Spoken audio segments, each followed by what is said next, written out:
Kan sering kadang-kadang itu tamu itu kalau sudah jangan sibuk-sibuk misalnya kan itu, padahal itu basa-basi kadang-kadang. Terima kasih Ustaz. Lebih daripada 3 hari itu sedekah. Sedekah itu. Dan kita harus paham itu lebih daripada 3 hari kaji cok tilau baju, ya. Baik payah ke YouTube ya, cok tilau baju. Ya. Assalamualaikum warahmatullahi wabarakatuh. Alhamdulillahirabbil alamin alladzi bi ni'matihi tatimmus shalihat wa bi fadlihi tatanazzalul khairat wal barakat wa bi taufiqihi tatahaqqaqu al maqasid wal ghayat. Asyhadu an la ilaha illallah wahdahu la syarikalah wa asyhadu anna Muhammadan abduhu wa rasuluh. Allahumma salli wa sallim wa barik ala sayyidina Muhammadin wa ala alihi wa sahbihi wa sallim. Subhanaka la ilma lana illa ma 'allamtana innaka antal alimul hakim. Allahumma 'allimna ma yanfa'una wanfa'na bima 'allamtana wa zidna ilma. Rabbi shrah li sadri wa yassir li amri wahlul 'uqdatam min lisani yafqahu qawli, amma ba'du. Para hadirin sidang jamaah salat maghrib dan isya yang dimuliakan Allah, teman-teman sekalian yang telah berhadir di Masjid Al-Ma'mur Oman, Lamprit, Kota Banda Aceh, dan seluruh para pendengar dimanapun saudara kami berada. Alhamdulillah, Allah izinkan kita pada maghrib yang berbahagia ini duduk sejenak setelah aktivitas seharian kita.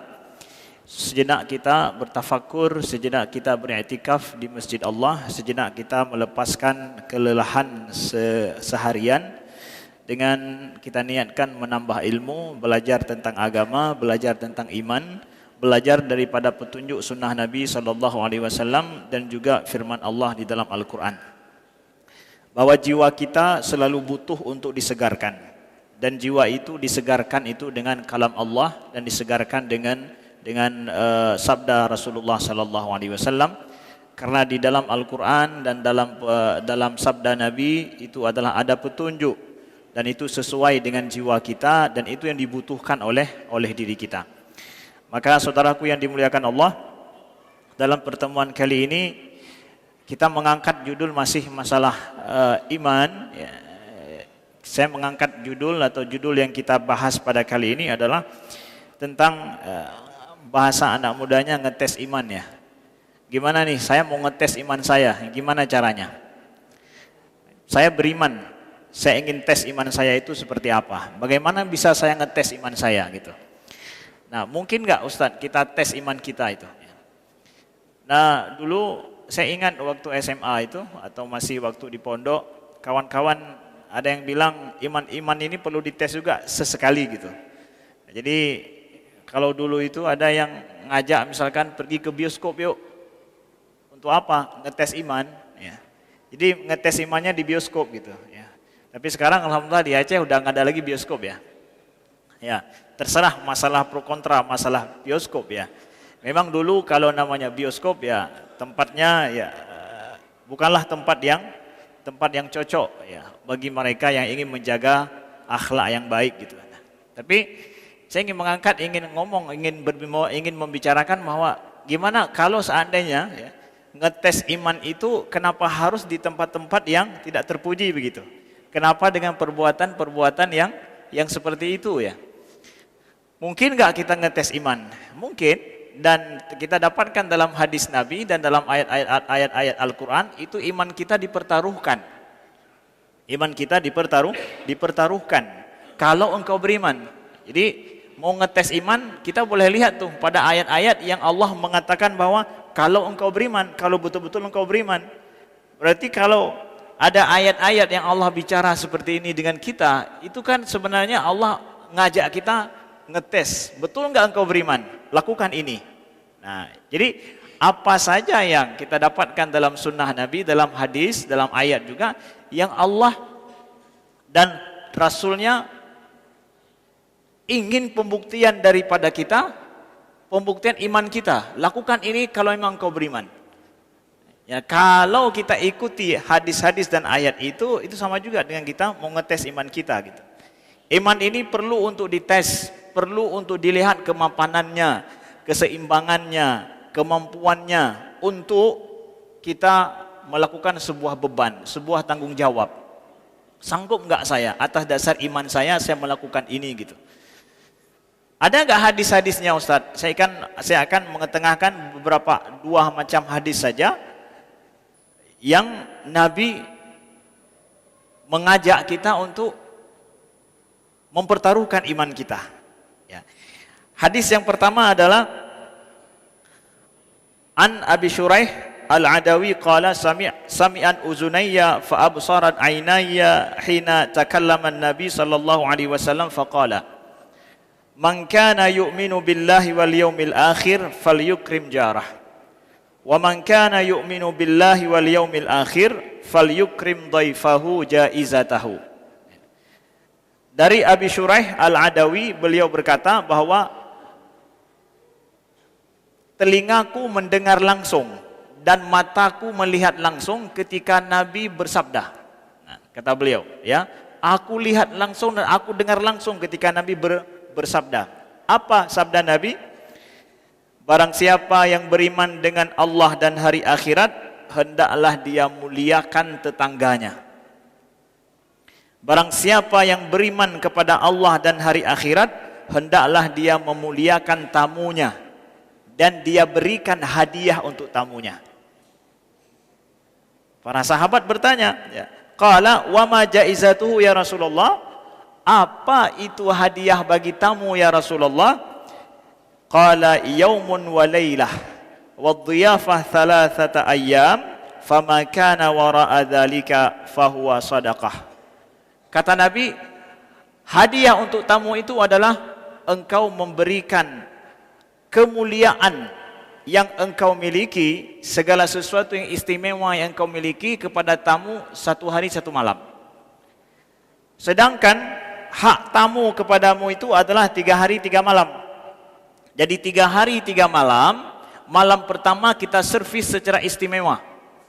Istimewa tuh malam pertama bagi tamu kita.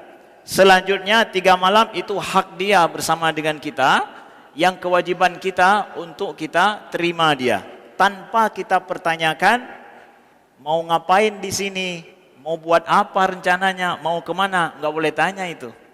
Tapi muliakan dia 3 malam. Tapi malam pertama dapat lagi lintu baru, asal Aceh. Jaizah tahu, kasih hadiah dia. Hadiah itu kan sesuatu yang istimewa ya. Lalu kemudian kata Nabi, waman fama wara'a dzalika fahuwa shadaqah. Kalau lebih daripada 3 hari, maka kita masih terima tamu kita, maka itu sedekah. Boleh. Kita bersedekah kepada tamu kita. Itu setelah 3 hari. Artinya bukan lagi kewajiban. Tapi kalau 3 hari 3 malam itu kewajiban. Lebih daripada 3 hari bukan kewajiban, tapi kita masih memuliakannya, itu sedekah kita. Berarti kalau 3 hari bukan sedekah, bukan, wajib memang, ya, wajib. Jadi hana istilahnya tertanya, kalau bu, tamu begitu sampai tempat kita tanya, udah makan?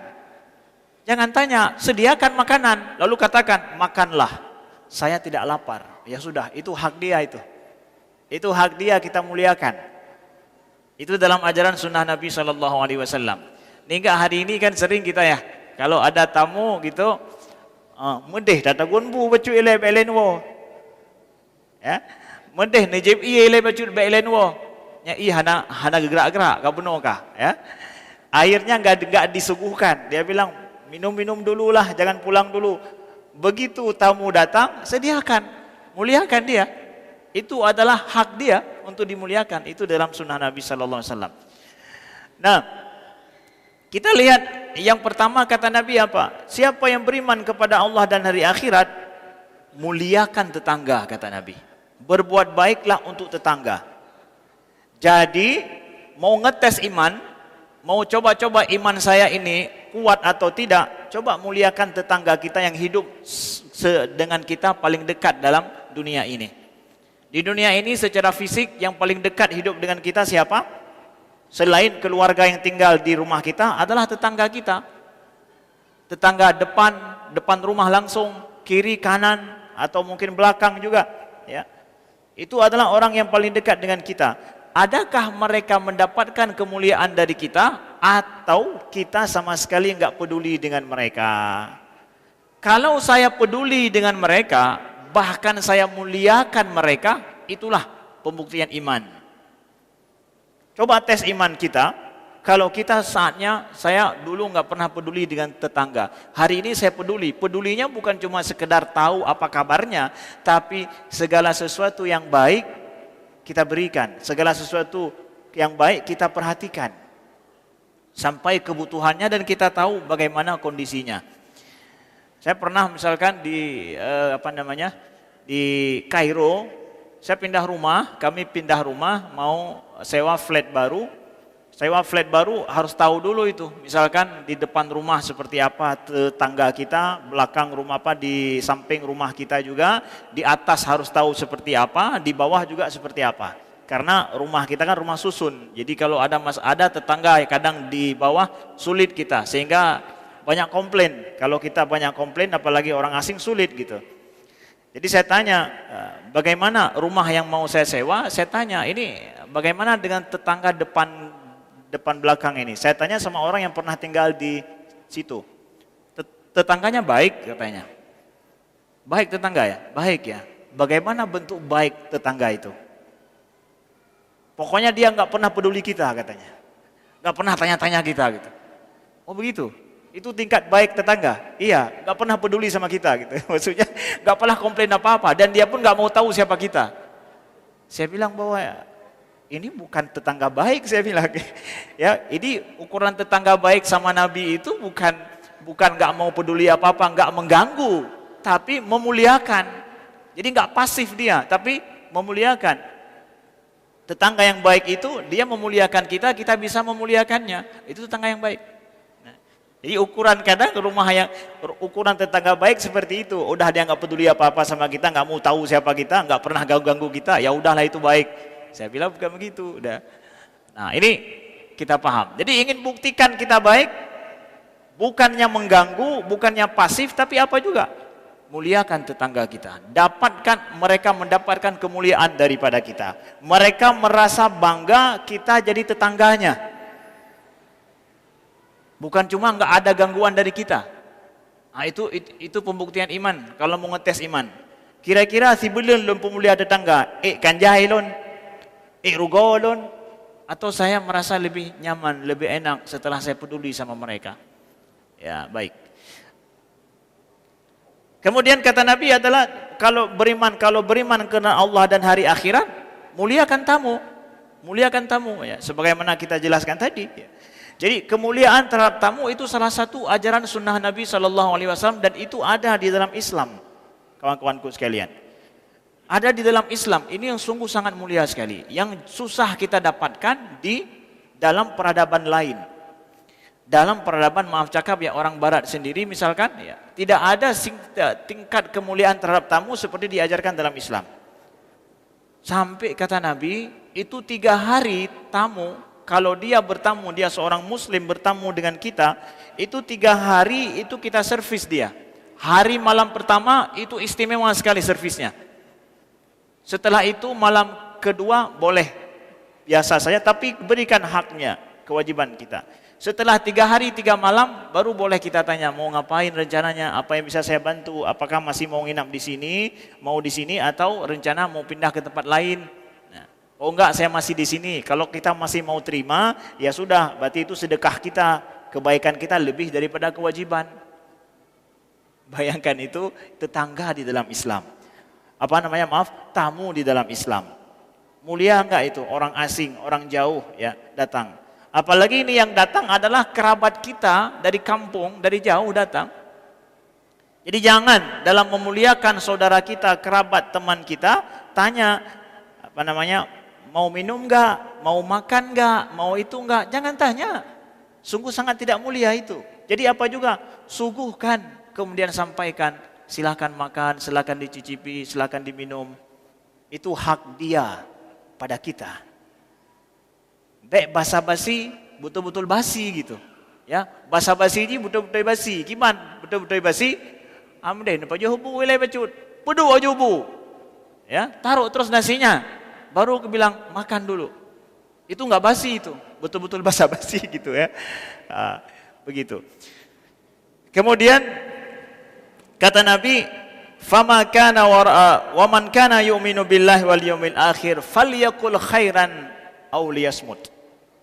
Barang siapa yang beriman kepada Allah dan hari akhirat, ucapkan yang benar atau diam saja. Mau buktiin iman kita, mau buktiin iman saya bagus nggak, saya mau ngetes ini. Jaga lisan. Lisan ini kebanyakannya hari-hari ngomong apa? Yang berguna, bermanfaat, atau banyak mengupat, atau banyak entah macam-macam yang kita omongkan yang tidak ada, yang kalau dicatat oleh malaikat itu error gitu, sesuatu yang tidak tidak membanggakan begitu. Apa gitu? Jadi Nabi katakan bahwa ucapkan yang baik, ucapkan yang benar, omongkan yang baik, yuk bicara yang bermanfaat, berguna, atau kalau enggak ya diam saja. Maka hadis ini membuktikan kepada kita kawan-kawan, mana lebih baik ngomong atau diam? Ya? Mana lebih baik ngomong atau diam? Gimana? Barang siapa beriman dengan Allah dan hari akhirat, falyakul khairan, hendaklah dia mengucapkan, mengatakan yang baik, atau diam saja, kata Nabi. Jadi hadis ini lebih baik apa? Diam lebih baik atau ngomong? Ngomong. Bicara lebih baik daripada diam. Ya. Ustaz, bukannya diam itu emas? Enggak. Mas siapa bilang diam itu daripada emas? Nabi suruh kita aktif, bicaralah, tapi yang baik. Sedangkan diam itu pasif. Kita disuruh bicara, yang baik-baik itu sampaikan, jangan diamkan. Ketika kita enggak menyampaikan yang baik, kita diamkan, maka kebaikan itu akan terpendam. Kebaikan itu tidak tersebar. Kalau kita punya sesuatu yang baik, sampaikan kepada orang. Sampaikan itu. Sesuai dengan tempatnya, sesuai dengan saatnya, kondisinya, sampaikan. Kalau enggak ada kebaikan, baru diam. Diam itu lebih baik kalau enggak ada kebaikan yang sanggup kita sampaikan. Baru diam itu berharga. Di sinan. Jadi menyebutkan pokoknya diam lebih baik daripada ngomong. Enggak, siapa bilang begitu? Diam itu enggak akan dicatat apa-apa oleh malaikat. Kecuali kalau diam karena takut bisa menjerumuskan kepada yang tidak baik. Enggak ada kebaikan sama kita, ya udah saya diam sajalah. Lebih baik saya dengar orang. Ya. Nah, jadi dari sini kita dapatkan, yuk bicara, yuk aktif dengan sebuah kebaikan. Mau buktikan iman, buktikan begitu. Kemudian hadis Nabi lagi yang kedua ingin buktikan iman kita, itu hadis daripada Anas bin Malik radhiyallahu anhu, riwayat Imam Ahmad. Apa kata Nabi? Kata Anas begini, "Ma khatabana Rasulullah sallallahu alaihi wasallam illa qal la imana liman la amanata lah wa la dina liman la ahdalah." Saya ngetes iman nih, mau ngetes iman. Apa kata Nabi? Anas bilang begini, setiap saat Nabi berkhutbah kepada kami, itu Nabi selalu ingatkan. Setiap Nabi berkhutbah, Nabi selalu ingatkan. Apa Nabi ingatkan? La imana liman la amanatalah. Tidak ada iman orang yang enggak punya amanah. Wala dina liman la ahdalah. Dan tidak ada, la iman tidak ada iman orang yang tidak punya amanah atau tidak bisa dipercayai. Wala dina liman la ahdalah, dan tidak ada agama orang yang enggak bisa menepati janji. Itu setiap Nabi berkhutbah, Nabi ingatkan kami, kata Anas. Itu setiap Nabi berkhutbah, Nabi ingatkan itu. Apa Nabi ingatkan? Tidak sempurna iman, kalaupun boleh kita terjemahkan begitu. Enggak sempurna iman orang yang enggak punya amanah. Amanah itu apa?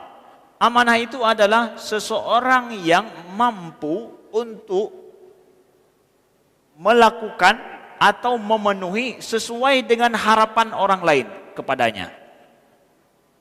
Orang mengharapkan sesuatu kebaikan daripada kita, lalu kita iakan, kita terima harapan itu, maka kesanggupan kita memenuhi harapan dan kepercayaan tanggung jawab dari orang lain sebaik mungkin, itu amanah. Orang ada cerita rahasia sama kita. Dan dia tidak mau rahasia itu bocor sama orang lain. Itu kan harapan orang sama kita. Lalu kita katakan, siap, boleh. Kita tunaikan harapan itu dengan baik, kita jaga, kita amanah. Kita amanah, kita punya sifat amanah. Orang kasih tanggung jawab pada kita, harapan dapat tanggung jawab kita. Dan kita mau terima beban tanggung jawab itu, lalu kita selesaikan tanggung jawab itu sesuai dengan harapan orang yang memberi, itu amanah. Itu amanah, sesuai harapan, itu amanah. Nah yang begini ini kata Nabi, gak mampu sikap amanah ini dilakukan kecuali oleh orang beriman. Maka saya mengajak kawan-kawanku sekalian, kawan-kawan muda, buktikan iman kalian, tes iman kalian pada saat kalian melakukan amanah seperti itu. Jaga betul amanah yang dipercayakan orang sama kita, yang dipercayakan sama guru kita. Ya, udah biasanya kalian misalkan minjam buku gitu ya, minjam buku mau baca yang lain ya. Kira-kira tepat janji nggak kalau minjam buku itu akan kembaliin gitu, atau bukunya bisa hilang gitu. Masalah pinjam buku, saya punya pengalaman banyak itu orang pinjam buku biasanya hilang, bukunya itu hilang. Ya, buku hilang, nggak akan kembali lagi. Sehingga ada guru saya yang bilang begini, ya, orang yang pinjam buku sama dengan pencuri, kata beliau. Ya, yang pinjam buku sama dengan pencuri, nggak akan balik lagi dia, bisa hilang. Wallahu alam kenapa begitu ya. Nah begitu, amanah. Mau tes iman, yuk sikap amanah, jaga dengan baik dalam hidup kita. Tepati janji kalau kita ingin berjanji dengan orang lain. Kenapa? Karena dengan janji kita memberikan harapan kepada orang. Kemudian orang juga akan menyesuaikan dirinya. Dia tinggalkan ini, dia tinggalkan itu. Demi apa? Demi janji dengan kita. Kita ternyata tidak menepatinya. Mau tes iman, jaga janji kalian, jaga amanah kalian. Itu tes iman. Baik, kemudian kita ambil beberapa ayat yang Allah sampaikan di sini, itu menjadi pertaruhan, kalau boleh kita katakan, itu adalah pertaruhan iman kepada kita. Nah, saya ambil ini ayat, misalkan dalam surat Ali Imran atau surat Al-Baqarah dulu ya.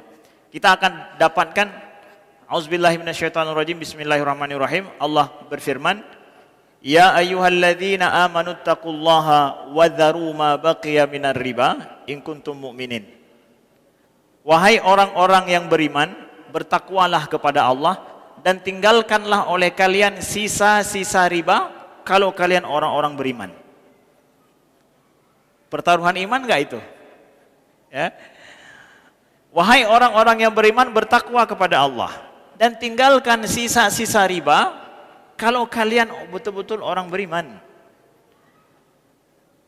Jadi Allah katakan kalau masih ada sisa-sisa riba, ini orang-orang mukmin ya. Orang mukmin enggak melakukan riba, tapi ada sisa-sisa riba mukumat kena kedeh nyana. Ya, sisa riba mesili, bahasa orang Aceh, mesili kena kedeh nyana. Nah sekarang perintah Allah adalah kalau engkau betul-betul orang beriman, sisa-sisa riba dalam hidup tinggalkan. Memang engkau tidak melakukan riba sepenuhnya, tapi ada sisa-sisa itu. Ya, namu kumai kena gede baju sapat masalah riba, tinggalkan kata Allah. Kalau betul-betul orang beriman. Mau tes iman kita, yuk tes kalau kita memang sanggup enggak nih meninggalkan sisa-sisa riba. Ya. Wah berat ini Ustadz, itulah tes iman. Tes iman kita ya. Contoh ini ya, dalam surat Al-Baqarah. Kemudian dalam surat Ali Imran misalkan, Allah sebutkan begini. Wala tahinu wala tahzanu wa antumul a'launa in kuntum mu'minin.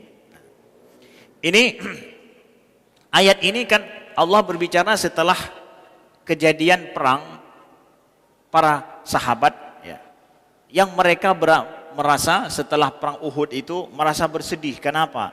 Nampaknya seperti seakan-akan para sahabat banyak yang syahid sehingga mereka merasa bersedih. Seakan-akan mereka itu kalah. Tapi Allah berfirman, wala tahinu wala tahzanu. Janganlah kalian merasa rendah, merasa hina. Wala tahzanu, dan jangan pula kalian bersedih. Wa antumul a'launa, dan kalian itu tinggi, kalian itu mulia. In kuntum mu'minin, kalau kalian benar-benar orang beriman. Nah, ayat ini relevan nggak sama kita hari ini? Kawan-kawanku yang dimuliakan, saya perlu bicara ini dengan kawan-kawan yang masih muda. Kalian merasa nggak bahwa agama kalian itu hari ini dianggap sepele sama orang? Kalian merasa nggak kalau seandainya umat Islam ini dianggap adalah umat yang second hari ini? Ya, kalau orang menganggap kita umat yang second di dunia ini, second bermakna second memang, bukan makna bekas ya. Second artinya apa? Nomor 2, nggak nomor 1 gitu. Kalian merasa nggak bahwa Islam itu nggak menjadi sebuah kebanggaan bagi orang? Kalian merasa nggak kalau seandainya ngaku Muslim itu bukan sesuatu yang bukan something gitu ya? Ngerasain nggak begitu? Ya, saya rasa. Orang mungkin merasakan seperti itu, bahwa Muslim itu is nothing, nggak ada apa-apanya. Ya, Islam itu bukan sesuatu yang hebat gitu, bahkan dicemooh gitu. Oke, orang lain merasakan begitu. Kalian gimana merasakannya? Menjadi Muslim sesuatu yang membanggakan nggak? Bahwa Islam dan umat Islam itu sesuatu the first, yang pertama nggak? Bagi kalian. Nah, kalau kalian nggak merasakan seperti itu, ini ayat ini Allah bicara. Jangan merasa hina. Ya, jangan merasa hina. Ya, dan jangan kalian bersedih dengan kondisi umat hari ini. Kita nggak bisa hanya sekedar bersedih, tapi apa yang harus kita lakukan untuk memperbaiki umat ini? Kalau memang kalian nggak merasa bangga untuk menjadi seorang Muslim, lalu siapa yang akan bangga dengan Islam? Siapa? Kalau bukan kita. Cari sesuatu yang membanggakan dalam akidahmu. Cari sesuatu yang membanggakan dalam imanmu. Cari sesuatu yang membanggakan pada akhlak dirimu selaku seorang Muslim. Jadi kalau orang tahu bahwa saya Muslim, orang akan senang. Oh, kamu Muslim ya? Ya, kita juga bangga selaku seorang Muslim. Allah katakan, kalau engkau betul-betul beriman, coba bangga. Antumul a'lau, kalian itu tinggi loh. Kalian itu mulia. Di situ cari kemuliaan pada akidah kita, pada iman kita. Jadi nampak khas kita itu seorang Muslim. Takut nggak kita? Khawatir nggak ya? Ya kalau kita saja nggak bangga sama Islam, sama Muslim kita, sama agama kita, siapa yang akan bangga dengan agama ini? Siapa yang akan membuat agama ini tren gitu, yang orang lain mau ikut gitu? Budaya kita saja yang ada latar belakang Islam, kadang kita juga tidak bangga. Nah, jadi mesti kita harus bangga. Jadi pertaruhkan iman kita. Saya mau ngetes iman nih, coba bangga dengan identitas kita seorang Muslim. Identitas kita seorang kita bagian daripada umat Islam, bahwa umat Islam itu umat Nabi, itu umat yang tinggi itu. Ya, peradabannya pernah dalam sejarah kita punya peradaban, kita bangga dengan peradaban Islam kita. Begitu juga bahwa Islam itu menjanjikan sesuatu yang sangat luar biasa, solusi bagi umat manusia. Nah, begitu. Jangan merasa hina, ya. Itu buktikan iman kita seperti itu. Ya. Baik, sebelum saya lanjutkan, mungkin ada pertanyaan di sini yang mau ditanyakan, kawan-kawan. Boleh, silakan. Ustaz, sedikit ini masalah. Tadi itu kan masalah memuliakan tamu. Ketika kita jadi tamu, bagaimana memuliakan tuan rumah? Memuliakan tuan rumah. Jadi kebalikan dari kita. Kan sering kadang-kadang itu tamu itu kalau sudah jangan sibuk-sibuk, misalnya kan itu, padahal itu basa-basi kadang-kadang. Terima kasih Ustaz. Baik, ya. Kalau tadi Ustadz cerita bahwa bagaimana caranya kita memuliakan tamu selaku tuan rumah, ini bagaimana kita selaku tamu memuliakan tuan rumah? Gimana Ustadz? Ya, baik, bagus itu. Ya, apakah kita tamu disuruh memuliakan tuan rumah? Iya. Kita adat dalam bertamu seperti apa sih? Jaga adab pertama ya, jaga adab. Ya, jangan sampai rahasia ataupun sesuatu yang tidak enak daripada tuan rumah ketahuan sama kita. Jaga adab. Kita muliakan tamu. Kemudian kalau adat kita pergi bertamu bawalah sesuatu buah tangan gitu. Kita bertamu bawa buah tangan. Ya kita tahu mungkin dia akan memuliakan kita, tapi mungkin tiba-tiba kita datang dia nggak punya apa-apa, tuh ada sedikit yang kita bawa, oleh-oleh yang kita bawa gitu. Itu di antara adab kita bertamu, itu memuliakan tamu. Kemudian ada hadis Nabi yang Nabi sampaikan begini. Redaksi hadisnya saya lupa ya. Itu adalah, dan janganlah tamu itu membuat susah daripada sahib, daripada tuan rumah sehingga dia berdosa. Ya, jangan buat jangan sampai membuat susah sahibul bait sampai kemudian dia berdosa. Maksudnya apa? Kalau seandainya kita mengetahui tuan rumah nggak sanggup memuliakan kita lagi, nggak punya bekal, tahu diri, minta pindah gitu, atau kita minta izin gitu. Mungkin dia udah nggak sanggup lagi, mau ngusir kita kan nggak mungkin. Ya. Adabnya nggak boleh ngusir tamu, tapi tamu harus sadar, jangan menyusahkan tuan rumah kalau dia udah nggak sanggup lagi, atau memang dia sudah ada kesibukan yang lain. Makanya kata Nabi, lebih daripada 3 hari itu sedekah itu. Dan kita harus paham, itu lebih daripada 3 hari, kaji cok tilau baju, ya, baik payah ke YouTube ya, cok tilau baju, ya, ban. Kita itu diantara kita memuliakan, selama dia, sehingga masih ada enak hati kedekatan kita dengannya, maka itu. Kemudian diantara memuliakan adalah kita menjaga aib-aib yang ada di rumahnya. Mungkin selama kita bertamu di tempatnya, anak ganyan yang tengah kiban, atau istri dia mungkin yang sedang apa. Lalu setelah kita bertamu ketahuan sama kita kan, jaga aibnya, jangan diceritain sama orang. Waduh, 3 malam saya bertamu luar biasa di rumah dia itu, gini. Tahu kan? Nggak tahu kan? Ya nggak boleh. Jaga, muliakan semua hal-hal yang menjadi aib mungkin yang kita tahu, maka tidak boleh kita utarakan sama orang. Jaga. Itu memuliakan tamu kita. Memuliakan tuan rumah selaku tamu. Jadi tamu juga punya adabnya gitu. Baik, ada yang lain?